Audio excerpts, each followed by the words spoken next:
What? Yeah, I know mom and dad. You know your women. Never mind. I was gonna say they're looking at golf courses. Did you know they're driving around looking at golf courses? Oh, they're back on that. Yeah.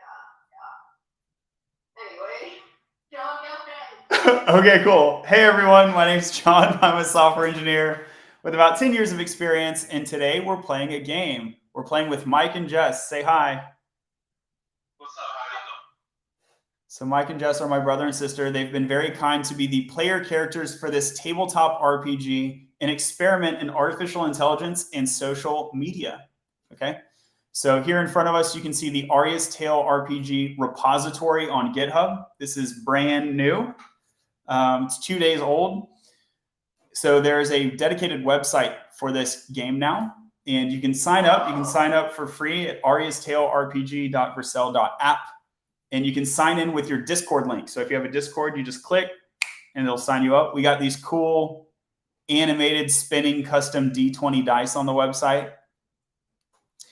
So follow the YouTube channel, follow the TikTok if you're interested. I recorded how I did that, how I created these images and the animations in the website. This is using the T3 stack.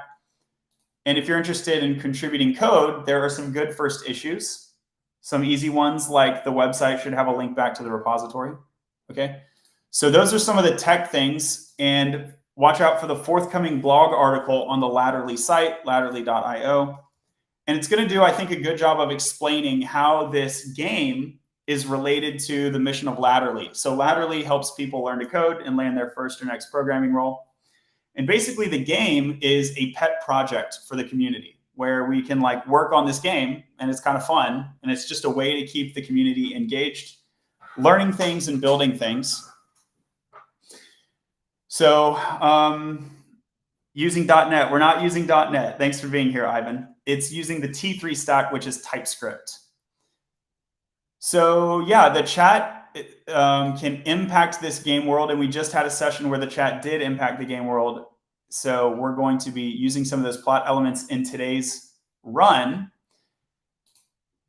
The custom GPT is another tool that we're using, and there's a bunch of little tools that we're using to generate a story that I didn't preconceive, none of us preconceived. So social engagement, and then AI tools, bringing the RNG, the non-deterministic generation. And that's kind of the experiment here. And then today's session, whenever we're done, I'm going to try to use Runway ML to turn it into video. So I really hope that works. So stay tuned for that. With all that said, let's zero in on the narrative. Sort of where were we last time? Mike kicked some ass. Mike kicked some ass. So Mike is playing a character called Tank. Tank is a human warrior. Let's see if I can pull up a picture of Tank for you real quick. So here's a picture of Tank fighting a squirrel back in the day. That's that's 2 episodes old at this point. That's so old. It was still a great first image. I really liked that one. Yeah, but you didn't actually beat the squirrel, right? No, I was level 1 at that point, and that was a really big squirrel, okay?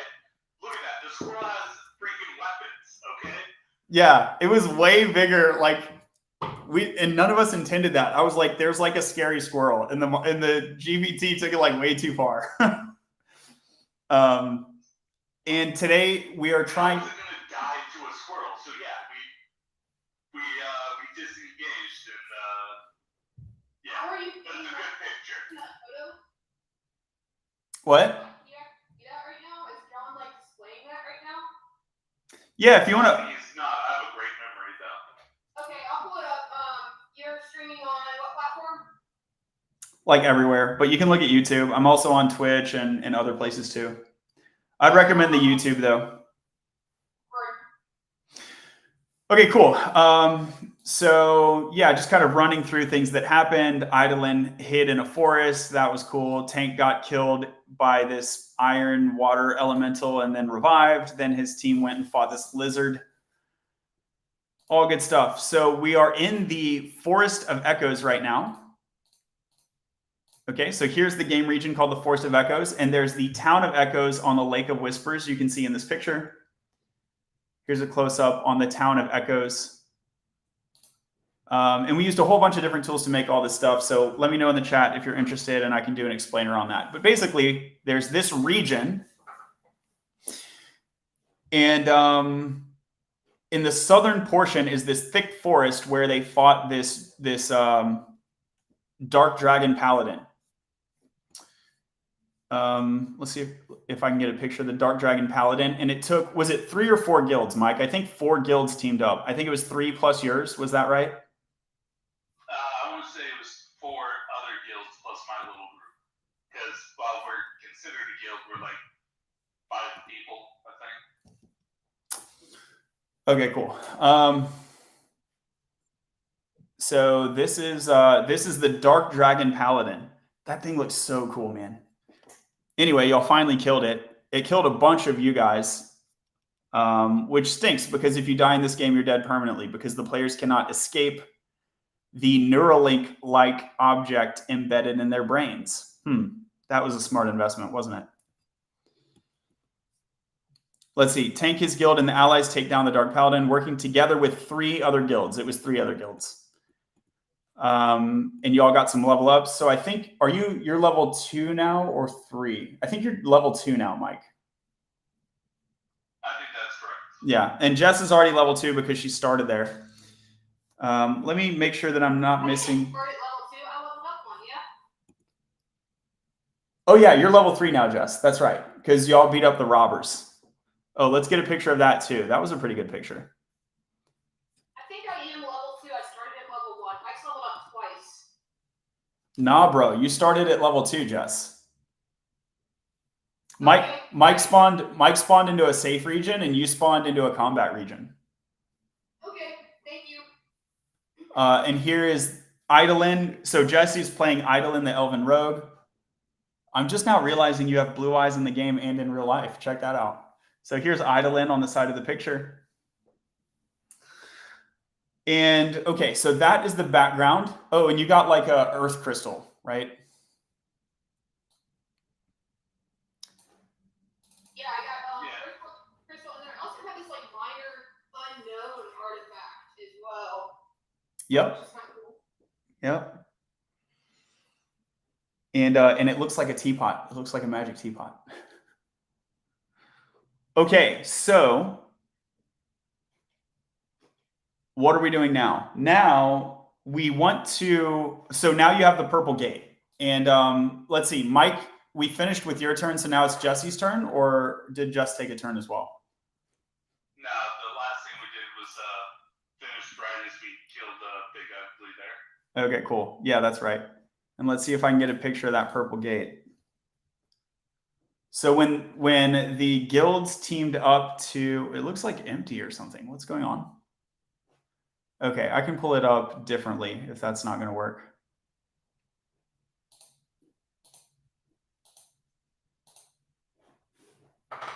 No, my like chat GPT is being goofy. So let me just pull up the image off the computer.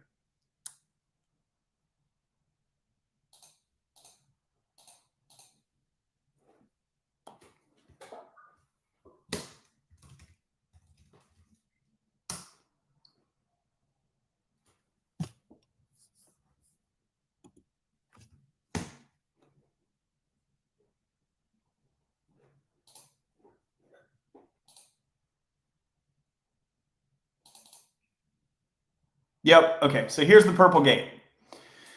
But now we're over to Jesse, right? So Jess, you just beat up the robbers. Yeah. So you're still at this crossroads. And let me pull up the GPT. Cool. I'm pulling up my notes. So do you what do you do basically? There's the merchant. Oh yeah.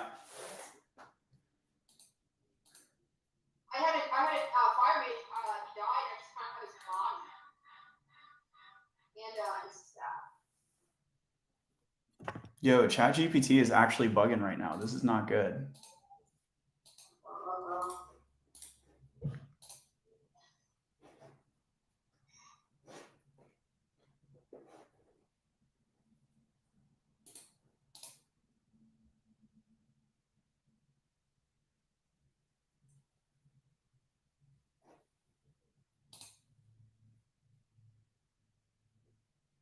Must use workspace account for this operation. Let's see if I can log out and log in, if that helps.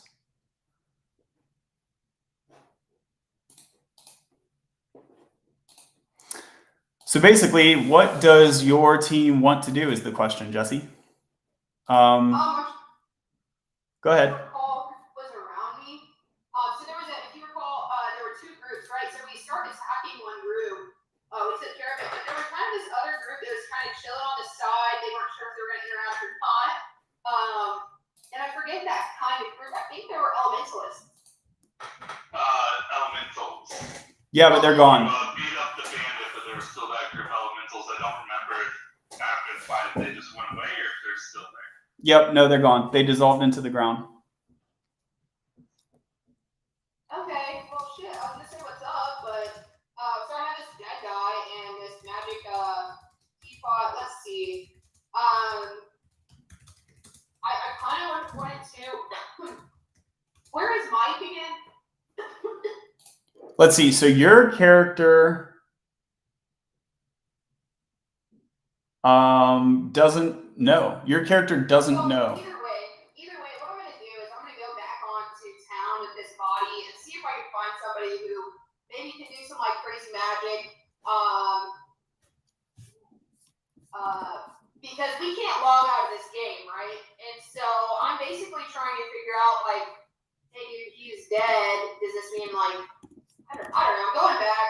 I'm trying to get the magical item looked at, the teapot looking thing, and then yeah, I also want to see if anybody can kind of fix him. And then I definitely want to equip all the like, hand out the leather vest, the leather boots, the chest plate, like equip some of these things. And yeah, so I head back to town to start with. Okay, cool. So we are playing an RPG world, and we resume the story with Island, who is in the crossroads of the elements. He and his guild, the Elementalists, have just defeated a band of robbers who were robbing a merchant. So who got killed? Do you remember who got killed? It was Yes, it was my fire. Johan. Yeah. Johan, the human fire mage, was killed during this battle. The Elementalists and the merchant return to the town of Echoes. And search.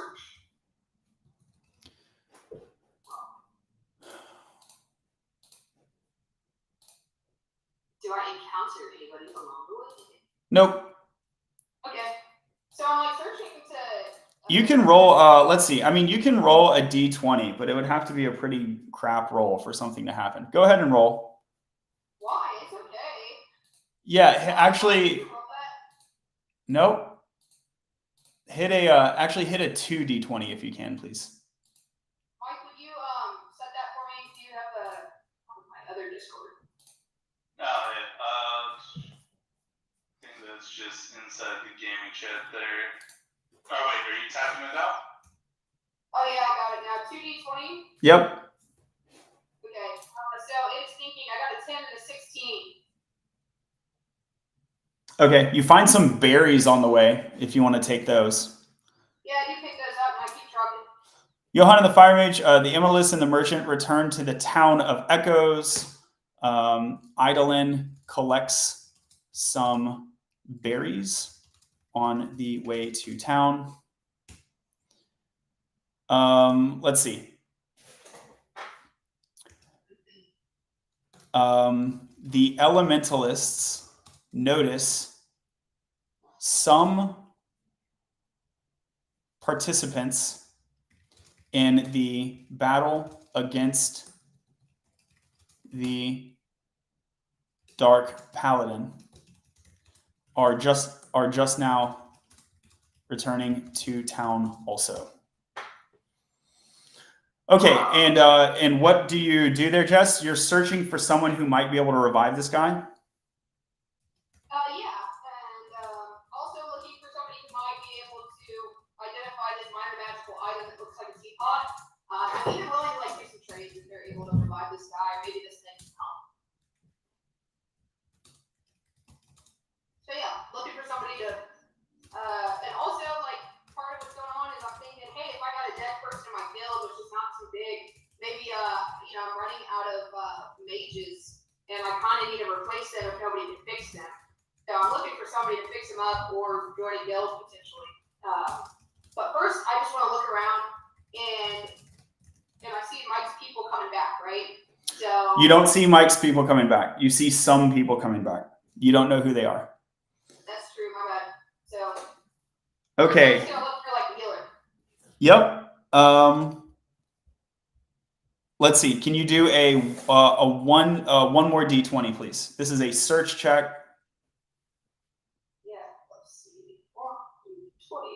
It is a 15. Okay, so you don't find anyone that's like, I can revive the guy, but let's see if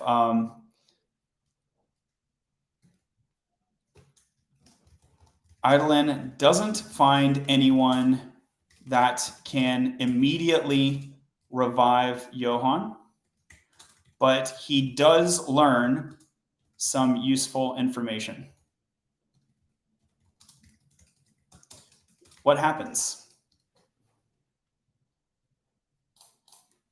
Boop. All right, let's see.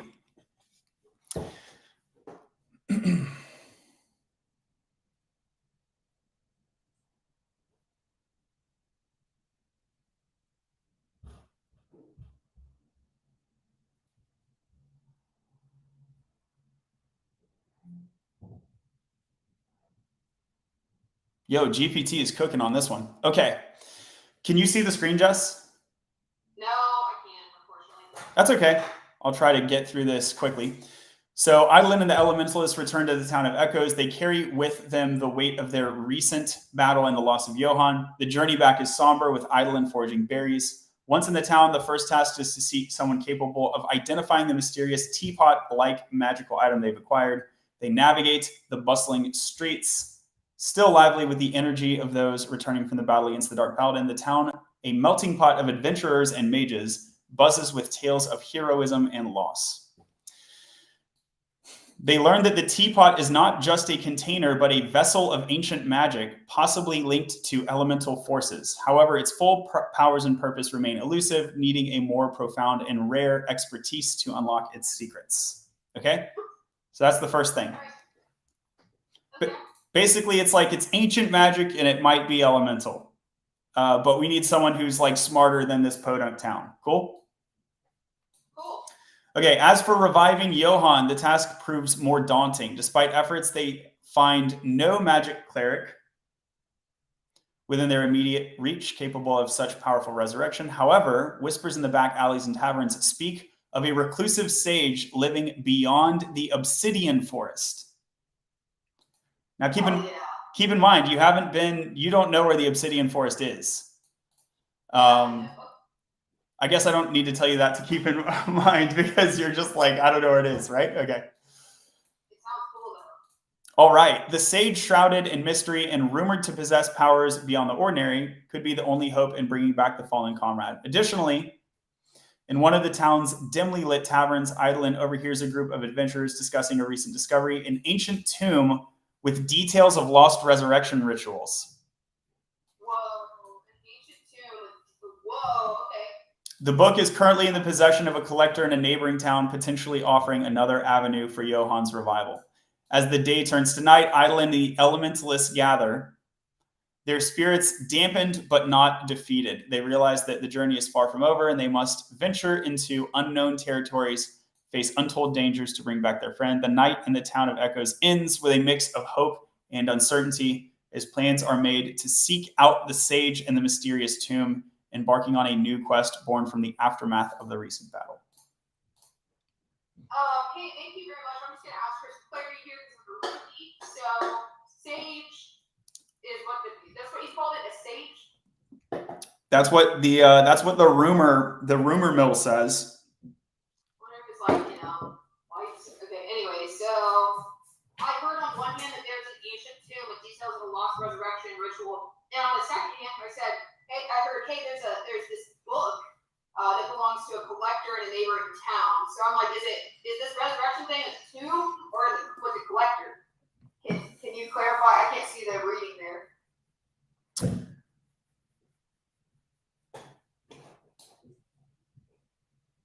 A reclusive sage living beyond the obsidian forest, known for their mastery over life and death.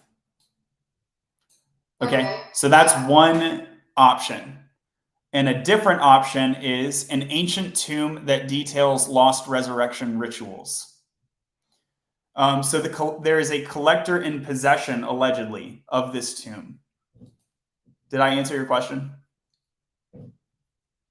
Yes, you did. Cool. Anything else? Nope, I'm just going to figure out what I'm doing real quick. Give me 2 seconds.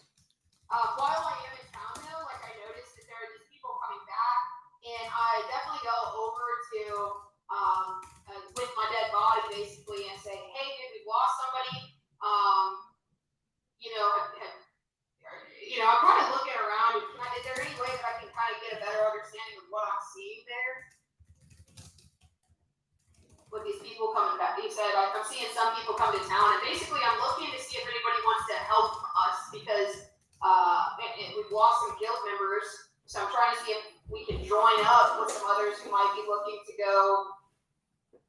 Maybe they've lost some folks, that they're looking for resurrection spells too. 1d6. Sorry, one moment. Okay, I got it. D1, a D6. Roll in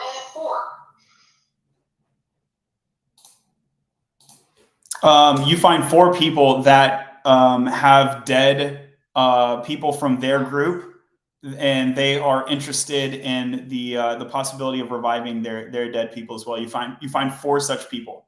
That's not to say that all of them will join up with you. Well, I want to know what kind of people they are. If any of them are mages, specifically fire mages. I don't specifically want them to join me, so. None of these people are fire mages.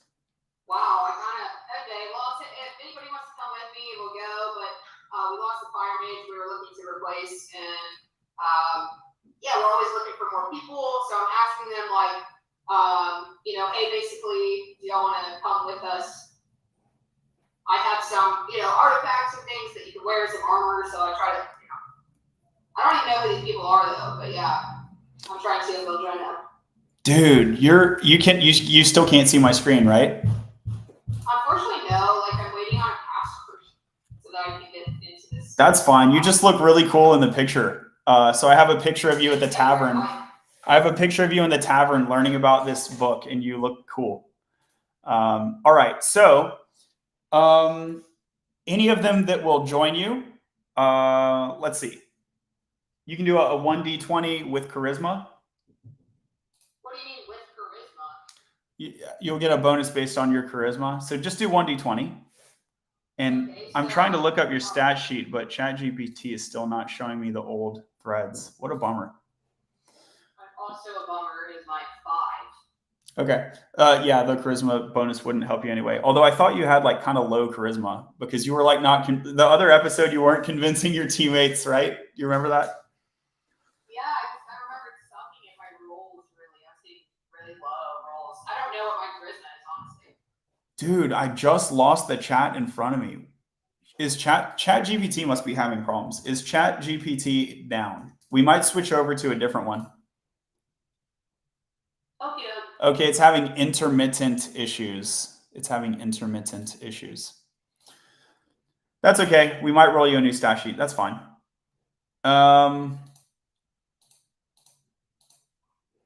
Bummer, dude. Okay, let's go to Claude. Claude LLM. This is fun. So these 4 people are some of the people that I saw coming back, correct?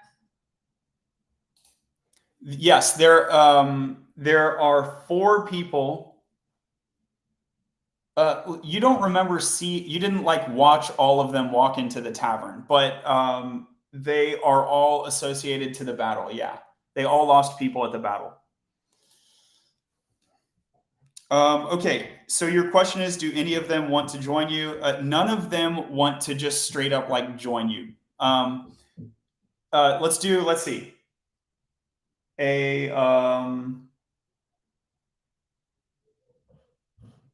Yeah, you can do a 4d20 now, or do a 3d20. Sorry. So what?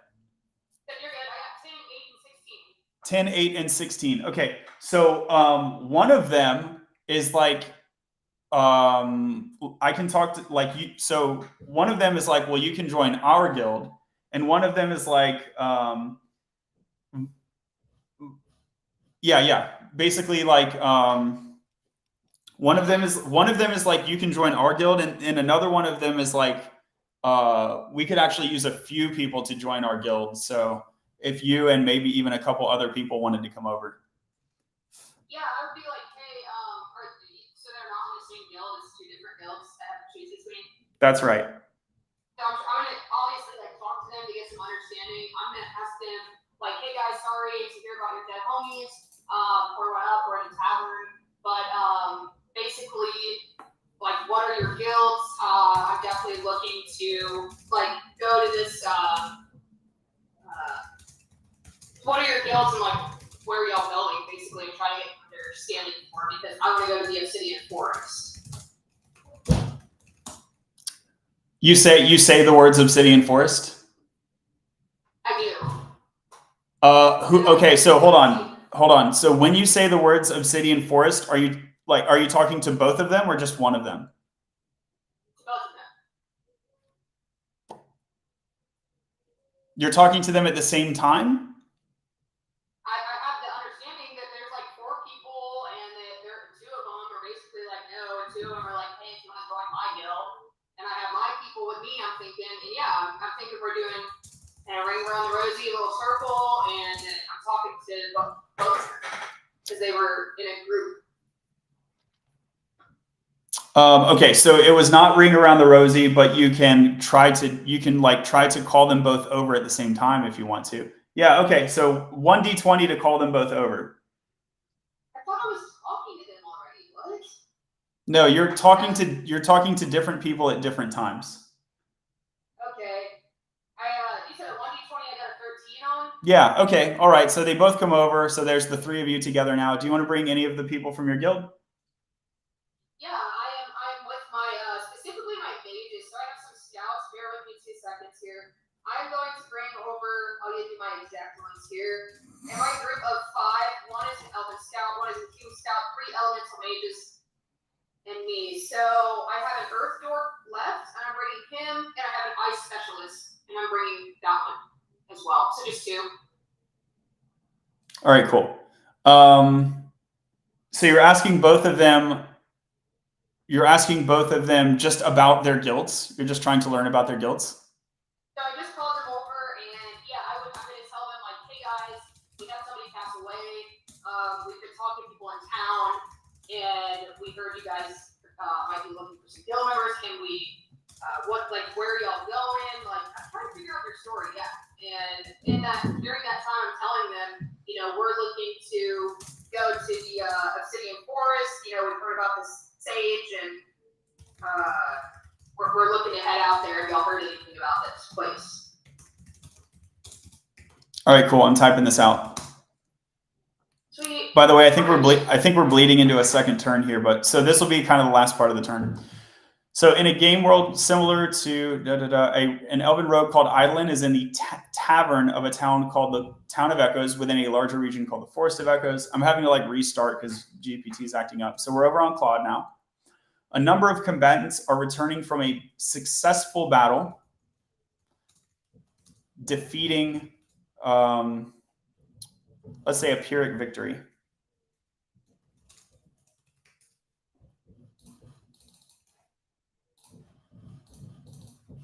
Number of combatants are returning from a Pyrrhic victory where a dark dragon paladin was defeated at the cost of many lives lost.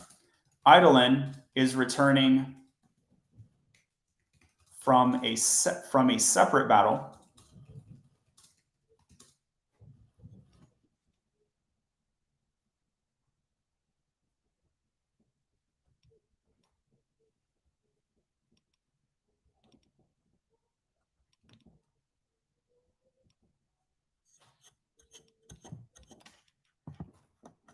Eidolon is returning from a separate battle with a band of robbers where Eidolon is returning with his guild, the Elementalists, from a separate battle with a band of robbers where a teammate named Johann the Fire Mage, a human, was killed by the robbers. Okay. Eidolon identifies two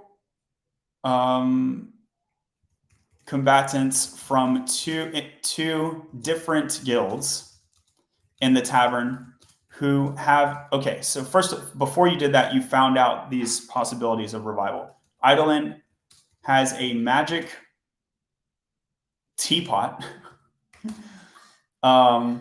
which, okay, the magic teapot we don't know is going to revive anybody, so we're not doing that. The options are the Sage and the Tomb of Resurrection. Eidolon hears about a tomb of resurrection in a nearby town, and also about a sage, a great sage in the Obsidian Forest, who may be capable of revival.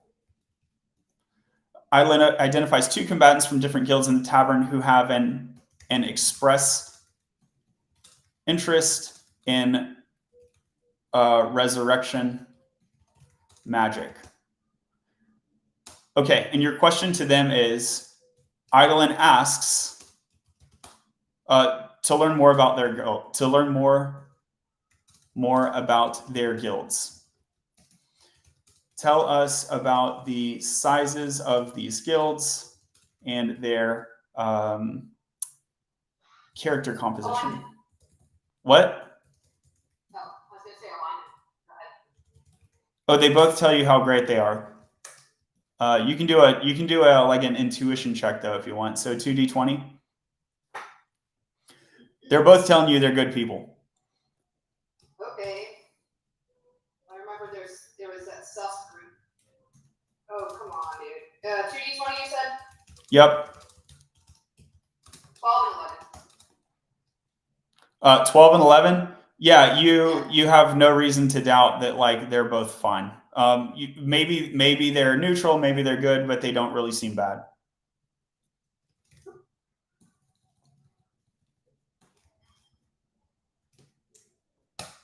Okay, let's see what Claude says. So the first is the Order of the Azure Lily, a small guild with only 6 members. They're highly elven, so they got a high elf, a half elf, a wood elf, a dwarf, and then they got a tiny strange looking beast who they call a gnome, but it doesn't look like a gnome you've ever seen. So there's the Order of the Azure Lily, and then there's the Knights of the Silver Dragon. Sheesh! A mid-sized guild with 12 members, led by a human paladin. Okay, so I am viewing your screen now, so I can see this. The Knights of the Silver Dragon, yeah, let me take a look real quick at that one. So one of the big things I'm looking for here is magic, basically somebody who can, hold on 2 seconds. Let me see this teapot thing. It was a vessel of ancient magic with elemental elemental force. So I'm looking for somebody who's highly trained in that, ideally, as well as numbers. So in this number 12, let's see if there's anybody that fits that. That fits what? It said that it required like high elemental magic, didn't it? The teapot is a vessel of ancient magic with like elemental forces. It seems to be a vessel of elemental magic, which may be elemental in nature, but the person inspecting it couldn't quite tell. They said that you need someone who's better at magic inspection, basically. Can you scroll up real quick to I see the Knights of the Silver Dragon. Can you scroll up just a little?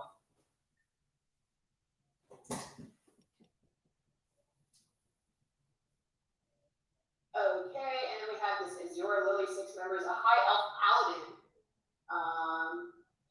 See, I really like Dwarf Fighter, Force Note. By the way, I thought you said that you were going to tell these people about the Obsidian Forest.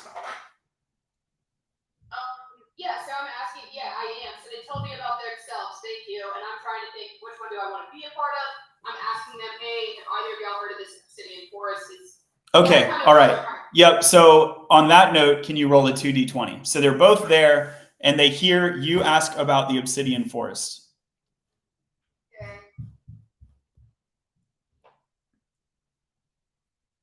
2d20. Come on, baby. 16. 2. Where are you rolling, by the way? Oh, okay, yeah. So Durga is the shield dwarf, and that is the representative of the Knights of the Silver Dragon that is standing there with you. And Durga is like, fuck that, I'm out. Never mind. You can fucking go shove it, dude. I'm not going to the Obsidian Forest. I asked them if they've heard of it, bro. Yeah, and they freak out on you. Okay, bye. They were like, what do you, and you get the impression that like it's a scary place because this person is like, why are you even thinking of going over there? Like, that's crazy. Did the other one run it off me too, or like what's up? The other one is like, I don't know why like they overreacted that much. I mean, I've kind of heard that the Obsidian Forest is like, there's high level monsters over there. I've never been, but I don't see why you would want to act that way. I'm going to tell them, hey, this is something to be extremely weary of. I don't know much about it, but maybe we should try this other town. Regardless, I'd like to join up with you guys. Can we join up? I know my turn's ending soon, so I'd like to at least join up with, is it Azura Lily that's still there? Okay, so you're talking to Rena. So Rena is the member of the Azure Lily that's like, I don't know why they overreacted like that.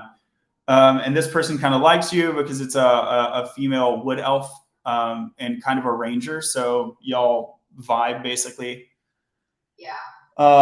And you're asking if you can join their guild, and she's like, sure, but you're just gonna like leave your own guild. But like, I mean, if you want to. You said that they were open to like me bringing some folks, and so we're looking to join up because we had lost some folks, and we're looking to revive them. So I'm asking them if we can all join together to continue leveling up, to be even stronger, defeat some bosses, and find some ritual, some resurrection ideas. Okay, all right. Yeah, Rena's like, so you're going as 2 guilds. You're not talking about like merging the guilds or anything, just like 2 guilds going on an expedition. Yeah, actually, but it would just be the 3 of us, the earth, the ice, and me. And then all these people. No one wants to do that. Nobody. Okay, can I join them? Can we? And I asked my people, like, hey, do y'all want to join the new guild? I guess they don't want to, huh? Your teammates are like, I don't think us 3 by ourselves should be going anywhere. Like, we need to stick together as a team. That's why I'm trying to join up with some other folks. I'm going to ask them, hey, trying to switch guilds, or are we trying to recruit people? Let's merge. Let's merge. You're asking your own team, or you're asking Rena? I'm asking my own team if we can merge. All right, 1d20. Okay. 14. They're like, fuck that idea. They're like, in fact, if you bring that up again, we're gonna kick you out. Okay, you know what? I'm just gonna ask the other people. Hey, That was a nat one, y'all. She got a nat one. Poor Jessie. I'm sorry, girl. This is my luck, dude. Okay, so your team is like, we are not joining up with another guild. So what do you say to that? Now they say we're not merging with another guild. You haven't. They're not saying like we don't want to. They're not saying we don't want to work with another guild. They're just saying we're not merging with another guild, and we're not leaving. So I say, hey, can we venture with another guild? In what adventure do you want to do? Are you talking about for the tomb or for the sage? Like if I help them, they help me.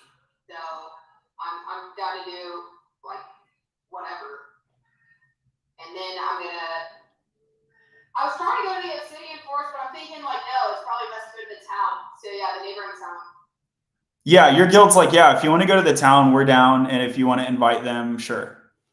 So you want to now ask Raina. Raina's like, yeah, it sounds good to me. Let me check with the rest of my teammates. So let's do a 1d20 for that. Chalky Milk says, what's this? We're playing a tabletop TRPG. TRPG. Kind of like Dungeons and Dragons, but we're using ChatGPT, and you, the audience, can also influence the game. An 8. So let's see. Roll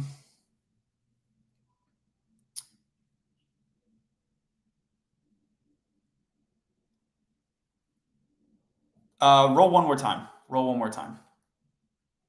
Okay, 1 moment. 1B2 1T. Yeah, they're good. Yeah, so they're like, we'll go with you to this town, but like, it better not take a long time. Like, we'll hang out with you for a day or two, and that's basically the time we can spare. Okay, so with that, that'll be the end of your turn, and then with next turn, you can head over there. Mike, you are in front of this big old purple gate, and you know, some of your teammates have been killed, some of them have been injured. Do you have an opinion on what to do, or do you want to like, yeah, what do you want to do? I mean, Priest Boy on our team is still alive, right? The leader? Yeah. Yes. Because from what I don't recall which person on our team actually got hurt. Yeah, let's see if I can look up the notes. ChatGPT was blanking out, but it had it written down. Okay, it looks kind of like the notes are back. Tank his guild and allies, take him down, 54 additional casualties. So the shield bearers. Oh, you know what? I think no one in your actual guild was killed. Your battle party had some casualties, but I think they were all like the people that joined you. Yeah, that's what I thought. Okay. I was like, us, we're solid. Yeah, you might want to do like a small rest for just for like energy and stuff like that. Chalky Milk says, oh my shit, I'm going to Google that up now. Thanks for being here. By the way, chat, y'all can influence the game. So feel free to jump in if you want to. Okay, so your team is pretty good, Mike. They're like,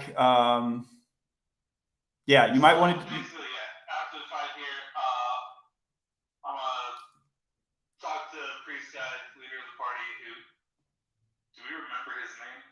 Yeah. I guess I should probably at least remember one guy's name. Yeah, let me look. Well, in theory, I can just look it up, so it's not a big deal. But when ChatGPT was down, that was a bummer. Shield bearers. Alara.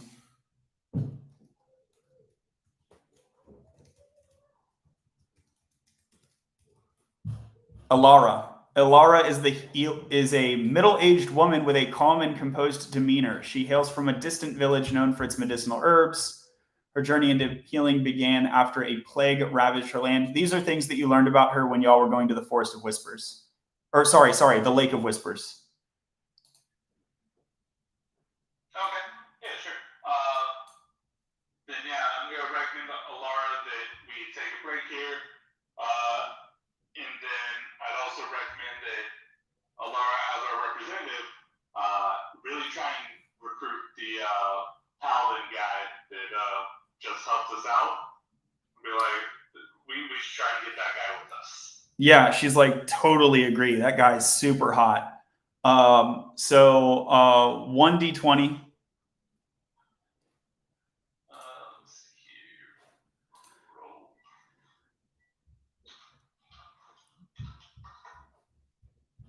Uh, 17. So he was like, no, but y'all are welcome to join my guild if you want.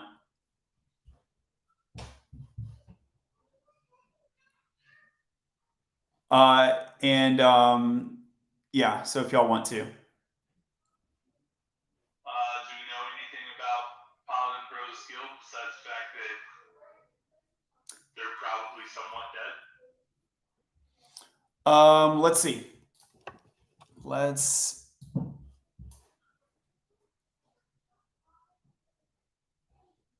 tell me about, and what was this guy's name again? Valor.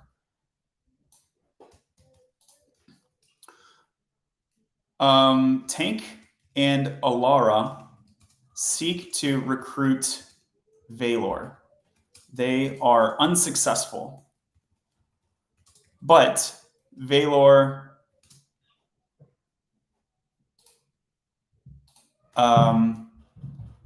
enjoys their company and thinks highly of the guild. Given the small size of the shield bearers, Valor invites the entire guild to merge with his. He is he second or third in command? Okay, 1d6, 1d6.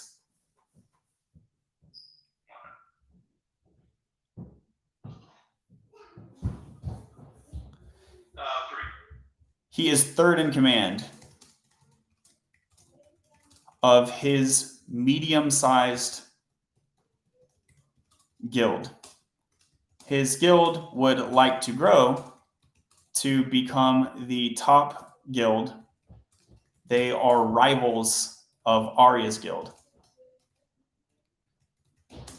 Tell us more about this guild. Fiasco says, this tool helps my productivity so much. Totally agree.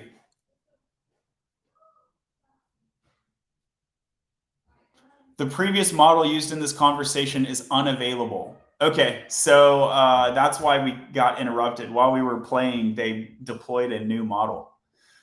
The Crimson Vanguard. I'm gonna take them to a movie. Love you. Have fun.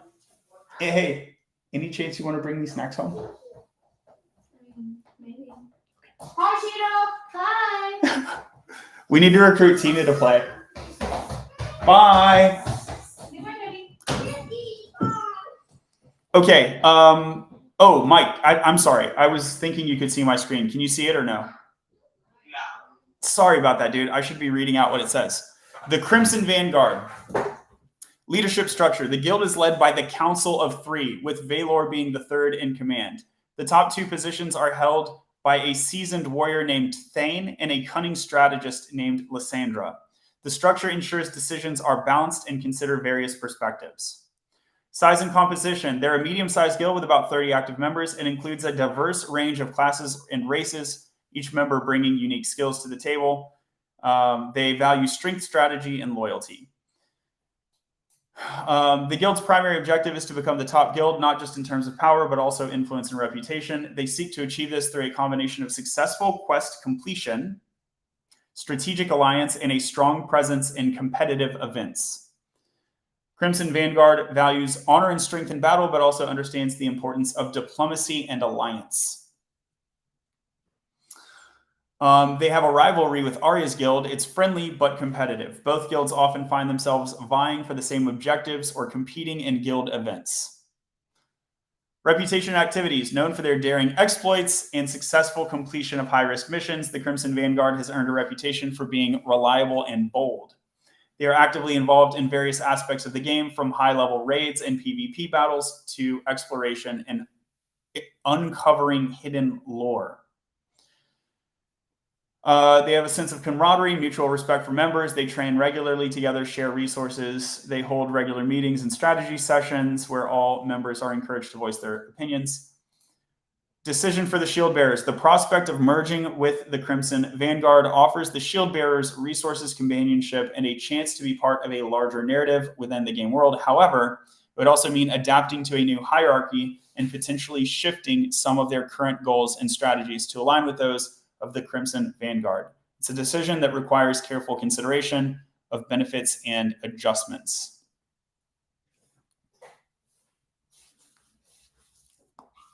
What was this mainly decision for our priest lady, who I said I was going to remember her name of and did not? Yeah, Elara thinks it's a good idea. Can you roll a 1d20?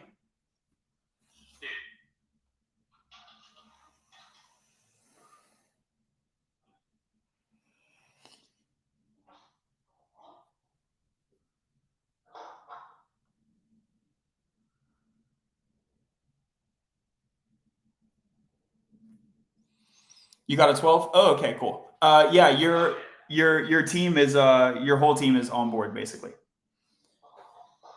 Well, there you go. I'm not going to object to that. Cool. All right, so it's settled then. Now the new leader. So okay, the guilds merge. Mike is now Tank. The guilds merge. Tank is now a member of the Crimson Vanguard. They send you on an initiation. No, I'm just kidding.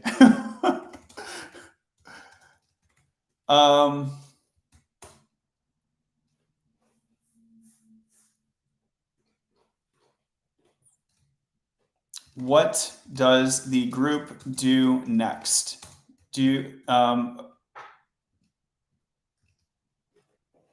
Hold on. I'm going to ask the model if it knows what's going on, because they released a new model and I want to check if it has any memory of the actual battle. So the guilds merge. Tank is now a member of the Crimson Vanguard. And then I'm going to say summarize. They have not left the scene of the previous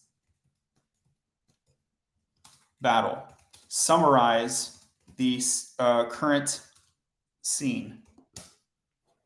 I want it to tell me there's a purple gate. And if it doesn't say that, then I think it forgot what happened.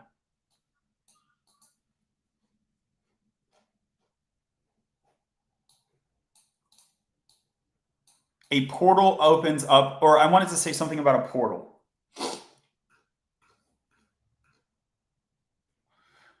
The guilds are still at the site of the recent battle with the Dark Paladin. The area is marked by the remnants of an intense fight, scorched earth debris, lingering aura of dark magic.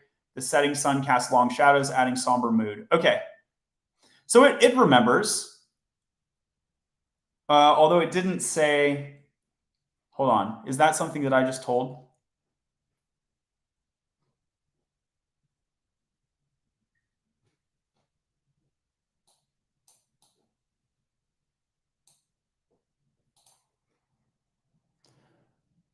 Yeah, no, it remembers. Okay, because I didn't tell it that Valor is a Paladin. I didn't tell it any of those things. All right. Atmosphere. There's a palpable sense of loss and new beginnings. Members of both guilds are mingling, sharing stories, while others discuss plans for the future. Crimson Vanguard bolstered in number and skills. Leaders Thane, Lysandra, and Valor are seen coordinating, assigning new roles, integrating the members. Tank is finding his place within the guild. His reputation as a skilled warrior. Cool. The guild is in a state of preparation and planning. Discussions about their next move, potential quests, and strategies become the top guild are underway. Oh, strategies to become the top guild are underway. STEM support. Are you still good at math after college, like calculus level math? Yeah, I think so. I do a lot more stats than calculus these days, though. Okay. Amidst the planning, there's also a moment of reflection for the fallen. A small memorial has been set up with members paying their respects. As night falls, the Crimson Vanguard, now larger and more diverse, readies itself to leave the battlefield. They head back to town to rest, resupply, and prepare for the challenges and adventurers that lie ahead. Okay, so it seems like you're heading in for the night. Sound good? I'm going to say draw a picture of Alara and Thane shaking hands to seal the guild merge. Thane wears red. All right, Jess, over to you. So, Okay. I'm looking before I leave and everything. I'm trying to look around and see if I can sell some of this leather boots and stuff because I already got some armor on, right? So yep. I'm looking around for like a magic shop I can sell some stuff to. You find one. So what items do you have to sell? Do you remember? Yeah, let me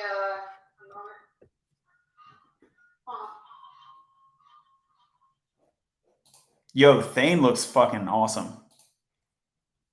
So I'm selling all my leather stuff. So I have 3 leather vests, leather boots, and let me see if my bronze chest plate that I'm wearing. I have that dead fire mage's staff and his mage robes. I'm keeping that. So 1 second, I'm looking at gauntlets. I thought I had a gauntlet. Eidolon and the Elementalist loot the following: a sword, 2 daggers, a short bow, a health potion, bronze chest plate, 3 leather vests, a pair of leather boots, 12 gold pieces. So I'm selling the leather stuff there. 3 leather vests and leather boots. Did you already have? I think you might want to equip those boots, eh?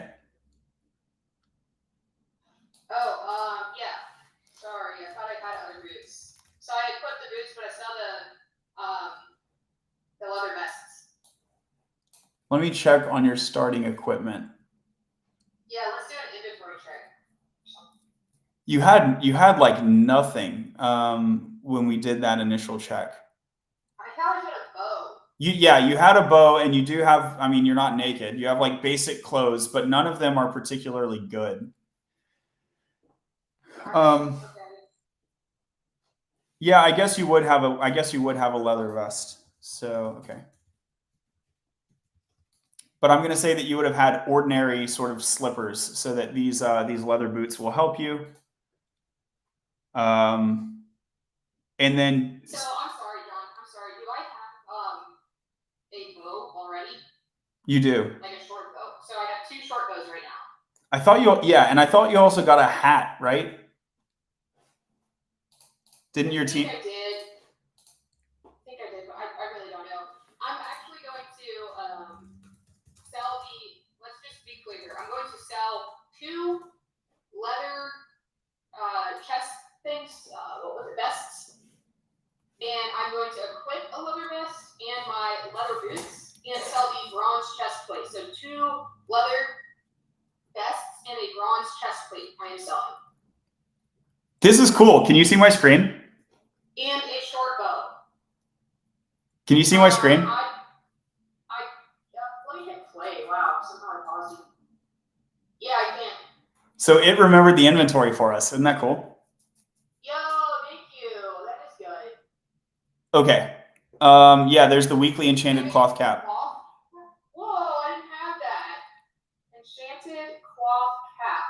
Yeah, they gave you that before you headed to the element of the crossroads. Oh, I had that on here a little higher. Whatever. I thought it was a shard that protected me.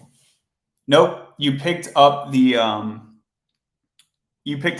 earth shard when you got there, but they gave you the cloth before they agreed to go. All right. Okay, cool. So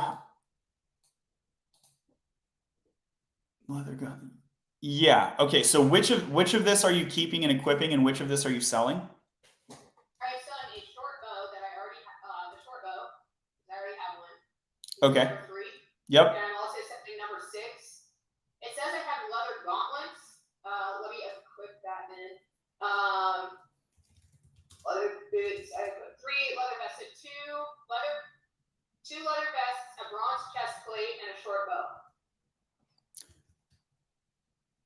Okay, Eidolon sells 2 leather vests, right? Yep. And a bronze chest plate. A bronze chest plate. And a short bow. A short bow. No, I'll keep that. You're keeping the sword? Okay. Yeah, I'm keeping everything else.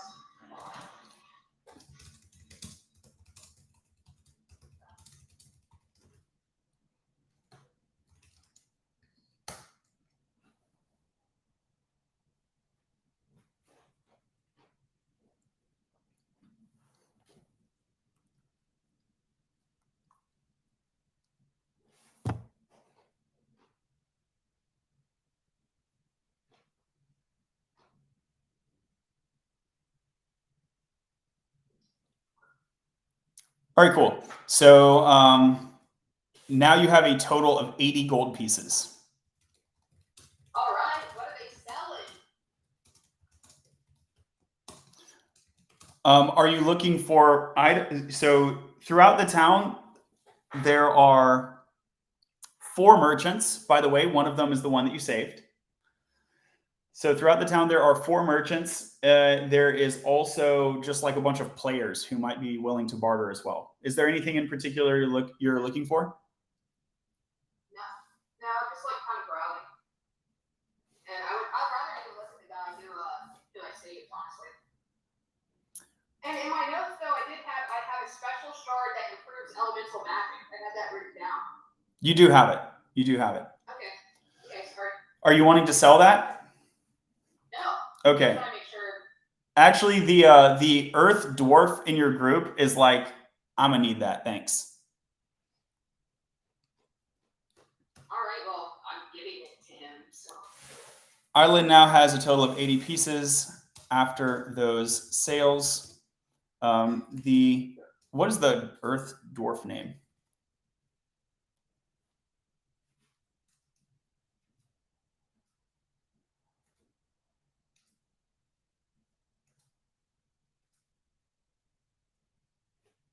I'm also like with this weird ass forest.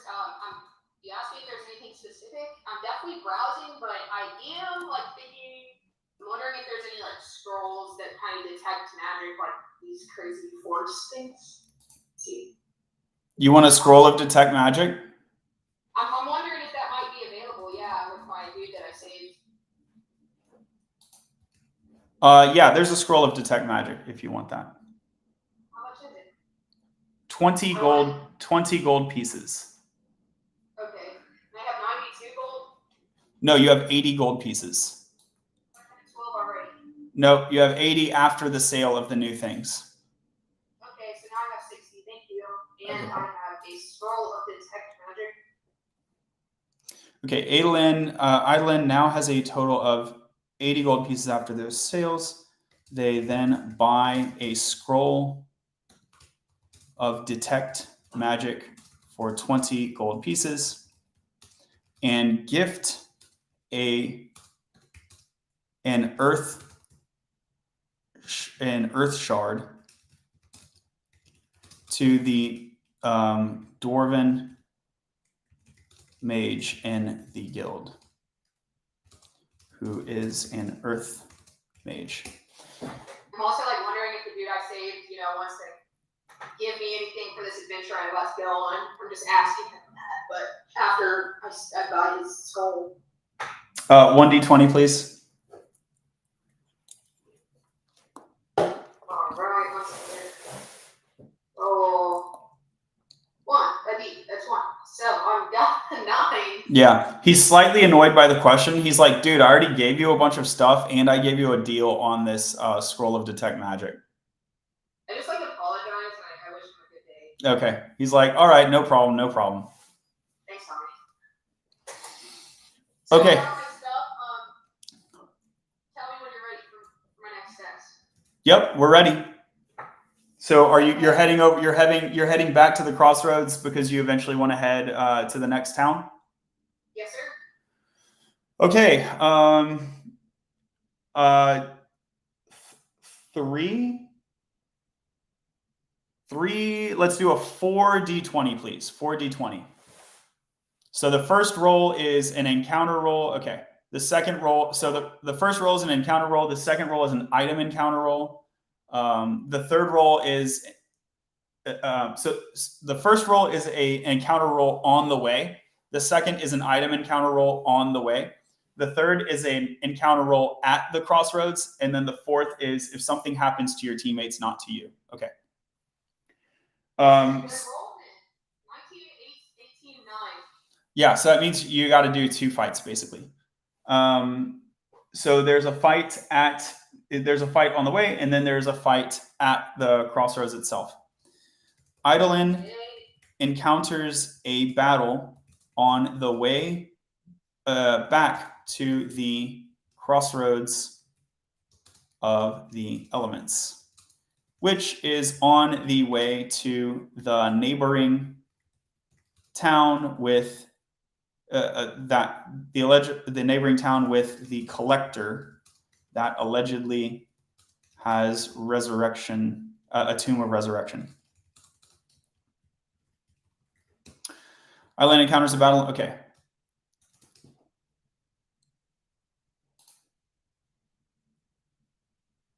It's like trying to correct my grammar here. All right, correct it. This is a level 1 encounter. Can I have a 1d6, please, for how many monsters there are? I would love to know that. Okay, 1d6 is coming back as a 2. This is a level 1 encounter with 2 enemies that takes place on the road to the crossroad. What enemies are encountered? The road is surrounded on both sides by forest. Cool. Let's see. Yeah. We're going to get some photos. I'm excited. With 2 fights. A pair of goblin scouts. 1d6. Okay, let me get it.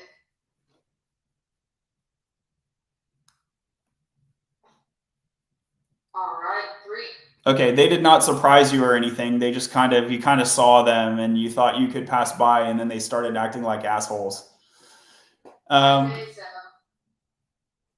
Patrolling the area for easy targets to ambush. You are faster than they are. The goblins? Yeah. And you have a group. You have a group of because you got both groups to go with you, right? So you have 14 people, and there's 2 goblins. Yeah, this is gonna be pretty easy, but I'm just gonna considering you said there's this forest on the sides of us, I'm gonna kind of put the wood elf. I know I had some at least Raina, a wood elf, and then I know I had a half elf. I don't know if the other one. Let me.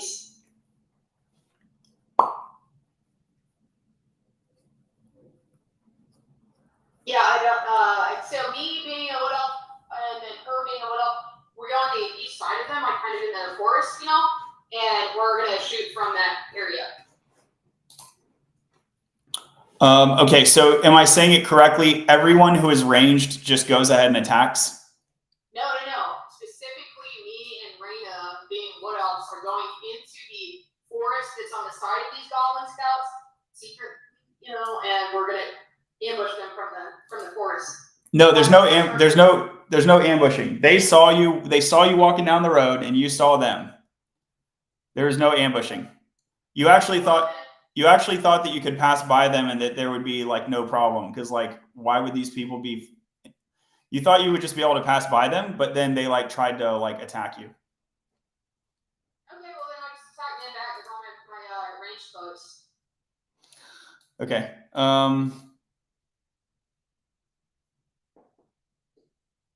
So the bard starts singing. Can you do a 1d20 for the? Real quick, Thorn is a half-elf bard. Okay, Selenia, hold on one more second. High elf paladin. That's the only one I didn't write down. Thank you. You want to know what? Let's do a 3d20. So the bard's going to start singing, and then you and Reyna are going to fire some shots. Why did it say this application did not respond?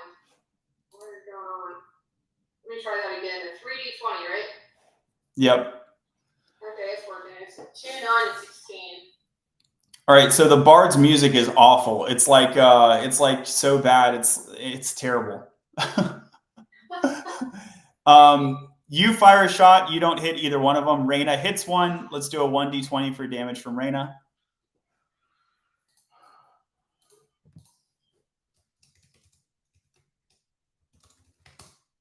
It's a 14. Obviously, it's in like melee. Sort of things I have it. How many health points do the goblins have? Fire. Okay, sweet. Yeah. Pretty forest gnome wizard. He can keep his tricks.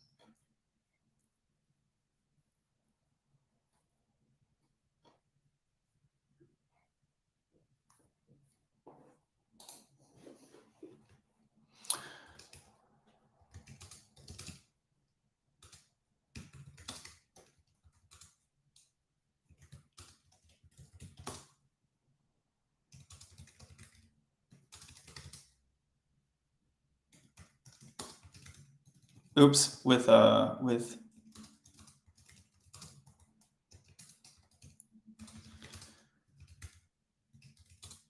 okay. So now let's do 4d20. 2 is the goblin attack, and then 2 is your mages, unless you don't want the mages to attack. My mages. So I specifically was sending my German, my like fighter, but my mages. Oh, those guys. So yeah, my fighter isn't attacking. Your fighter's just not close. 4, 15 from the 40-20. Okay, so Reyna takes out one of the goblins. The other goblin leaps at a nearby person, which is not you because you're ranged. They leap at Valenia. They leap at Valenia and they trip and fall on their face. And then they are so you have the earth dwarf, and who is the other one? And then I have an ice element. Let me see. I got it. It's an ice specialist. That's all I wrote. Okay. Draw the earth dwarf casting spire, which causes a large spike of earth to erupt and strike. I guess I don't know how bloody GPT can get, but erupt and strike a goblin. So draw the earth dwarf casting spire, which causes a large spike of earth to erupt and strike a goblin. Draw a tiny ice sickle coming all the way down from the clouds and striking the goblin from above as well. Yeah, so your team wins, by the way. The goblins have been defeated. What loot did they leave? My question exactly.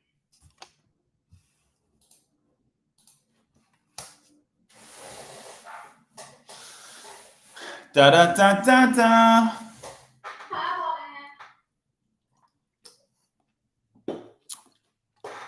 The way your team just like mobbed these two goblins, these 2 level 1 goblins. Yes. I'm excited for this photo, dude. You already know though.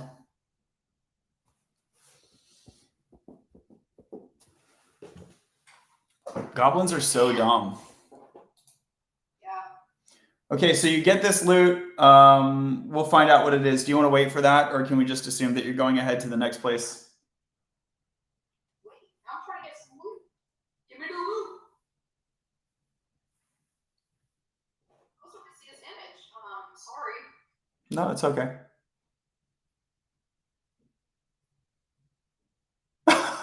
Do you see it? No, it's loading. There's a bit of a small lag on YouTube. Okay, it's. Oh. For some reason, the dwarf himself is erupting instead of the. Close up a little for me, please. Oh, blow it up? Okay. Yeah, well, just a little. Let's see. I love the imaging part of this game, dude. For real. It makes it fun. Okay. The goblin's like, oh, maybe I shouldn't have done this. Alright, love it. Thank you. So what kind of loot did it say? Let's take a gander.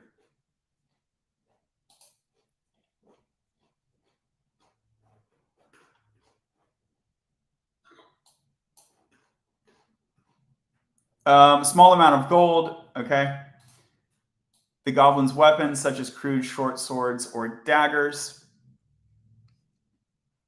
Miscellaneous trinkets. This was so unhelpful. Okay, so you got 8 gold, 2 goblin daggers, and a tattered cloak. Alright. Well, I just keep on moving. Over to my second counter. I don't want the tattered thing, by the way. I just want the 8 gold and the dagger. Okay, got it. At the crossroads of the elements, there is another encounter.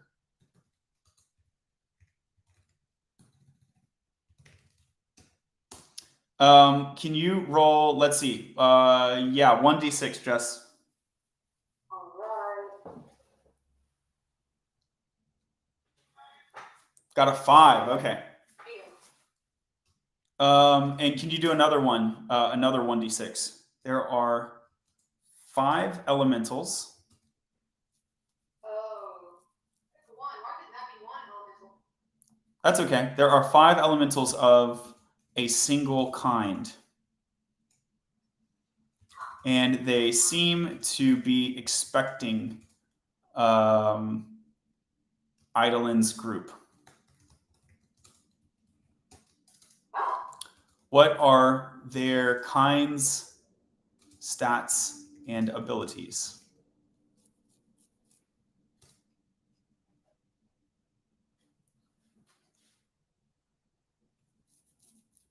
Sorry, John, what? Are you waiting? I'm just waiting on GPT. Okay. By the way, chat, you can influence the game.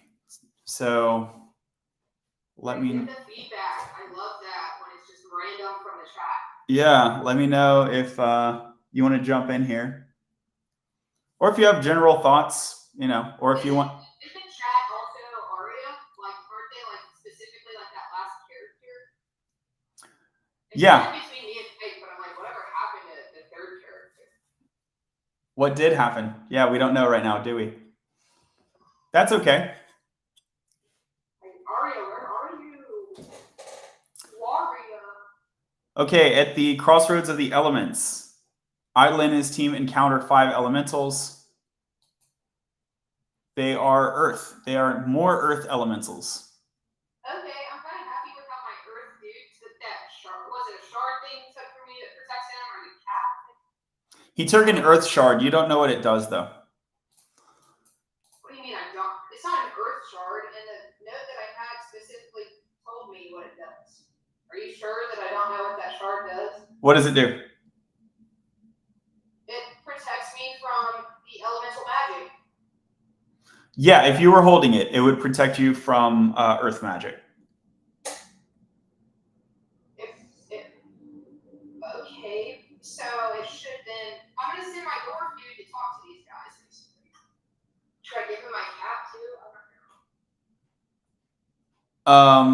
These people are not in like a chatty mood. They're elemental monsters. And when your group walked up into the crossroads, they seemed to be expecting you. That didn't mean like they were trying to kill me. Okay, they're expecting me. Okay, yeah, good point. So they're expecting you, but maybe there's a chance that they're friendly. Okay, let's do a 3d20. Let's see. Maybe they'll talk back. Roll. Oh shoot. Roll. 3d20. 9 on 20. Yeah. Okay. So the roll about, are they friendly? Like the answer is no. They are just kind of your regular monsters doing regular monster things, which is they're territorial. And if you walk in, they immediately attack you. In fact, the second roll shows that they launched a ranged earth attack at you from a distance when they were just walking in. However, it blew up in their face, basically. I hope it caused them damage with that nice 20, but okay, I get it. So my Earth Dwarf dude definitely does. He's like a tank and three, right? So he goes to attack. As we, do the range. All right, cool. They are very slow. So other than the ranged attack, which they launched, but it didn't do anything. Let me see. Pretty much everyone on your team gets to attack first, except Durnan, who is a dwarf fighter, and he needs to like get to them basically. Okay, well my ice person attacks first, and then that's cool. Because they're all Earths. Yep. Okay. Is everyone gonna attack, or okay? We can do one at a time if you want to. Yeah, 1d20. 1d20.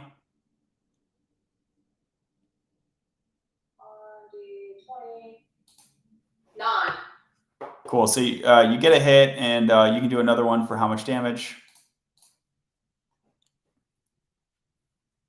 Okay, the rest of everybody doesn't really matter to me. We can just attack.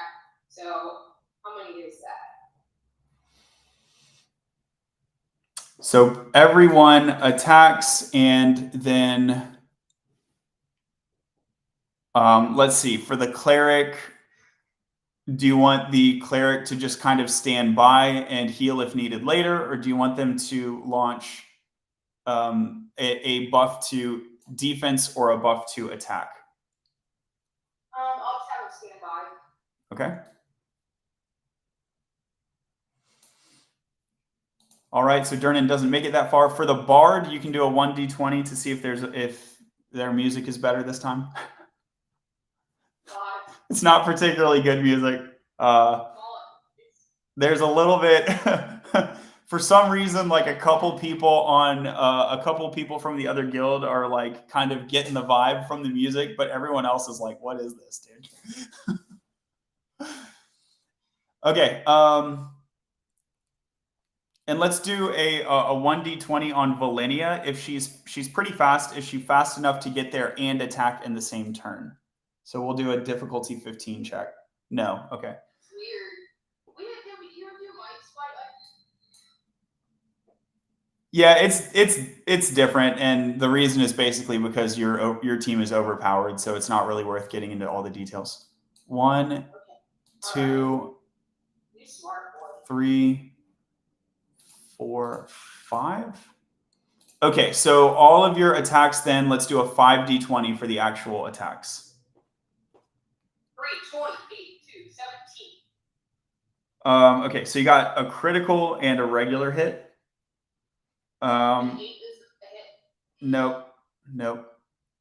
Okay, and then so can you do a 2d20 for the damage? Yes, sir. Let's get that. Mike, how you doing? You still there? Okay. I think it's almost your turn. 19 and then a 9.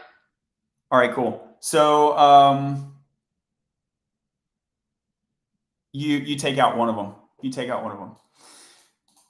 All right, so they have these 4 earth elementals. it is the turn for the earth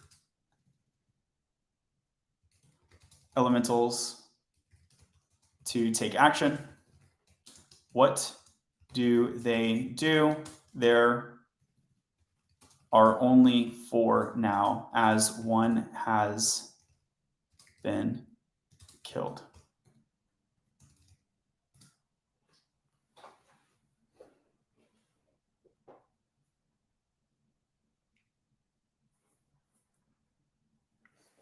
And what level, like, elementals are these again? Or the earth people?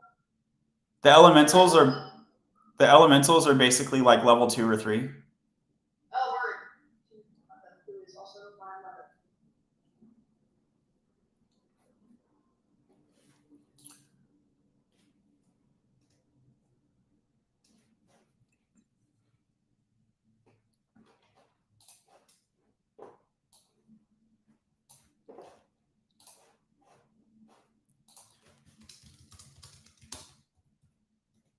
Mike, do you have any snacks over there, buddy?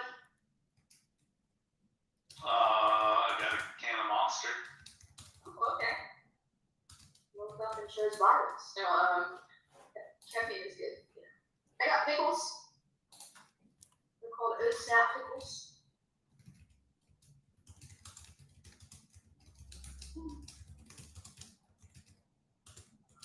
So you have a Dwarven Earth Mage, another Elven Rogue, you, and there was an Ice Specialist.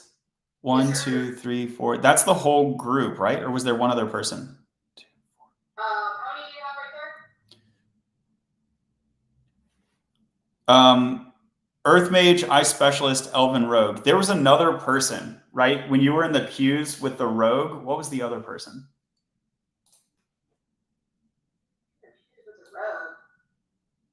Yep. I only have the 6 in that guild, and then I have my ice specialist and then my earth dwarf, my earth guy. Yes, but we haven't gotten to 6 yet. That's the problem. We're missing one. It's because is it because of the Durnan, the shield dwarf fighter, who's like slow? Nope.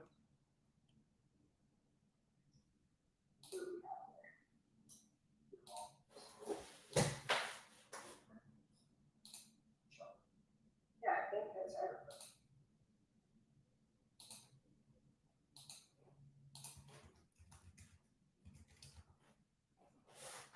Oh, okay, we have Cutler, Cox, me.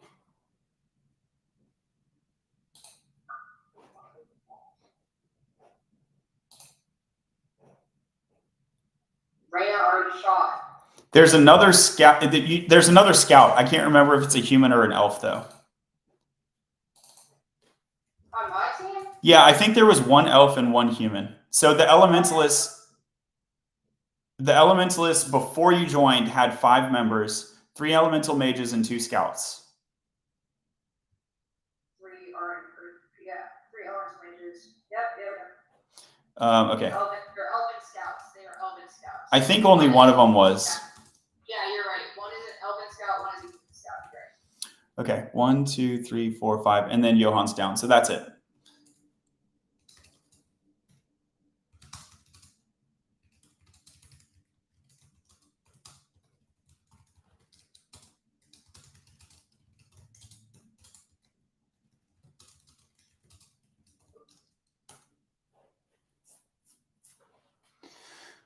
All right.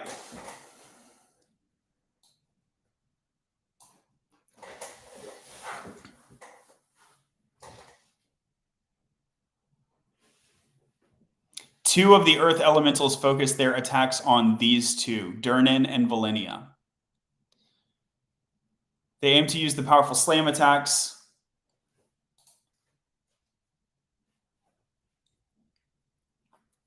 Okay. Another Earth Elemental uses Earth Glide ability to reposition itself.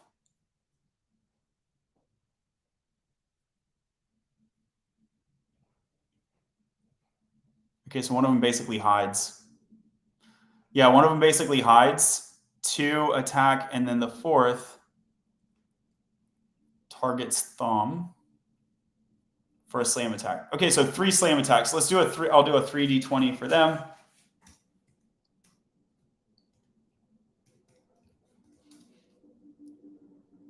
10, 7, 7. Yeah. Okay, fine. Okay, and it's your turn. You want to repeat the same thing as last time? Oh, and now your close-up people are close enough to attack this time. Yes, I would actually like that. And if it matters at all, I can take you just. Okay. So does Pax want to heal now? So your 2 people on the front took light damage. If you want to heal one of them. Yes, please. So do you want to heal? Do you want to heal Durnan or Valenia? Valenia can also heal herself if you want to spend her turn to do that. And who is the other Durnan? Yeah, Durnan doesn't have any healing magic. He just drinks a lot. Did he actually get hit? I missed that. Sorry, I'm putting my thing on the charger, but he got hit. So technically a 7. So I haven't printed out stats for Durnan. So I'm just saying that he took a light hit. Okay, yeah, you're right. So like probably this didn't do any damage actually. Let's do one more thing. The thing is, I don't think he has good dodge.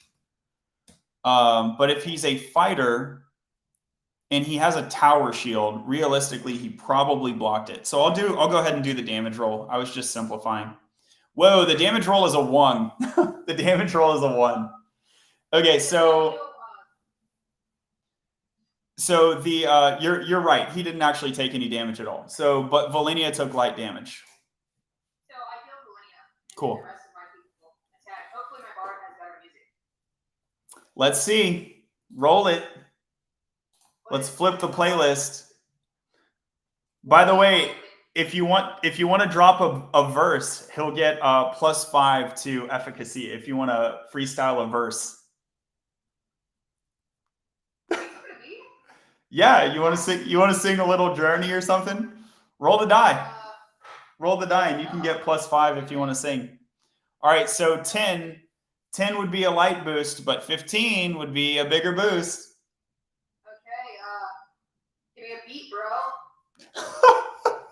Hold on. Can I play Journey? Journey? I thought I was rapping. I thought it was a freestyle. No, this is the guitar he starts smashing.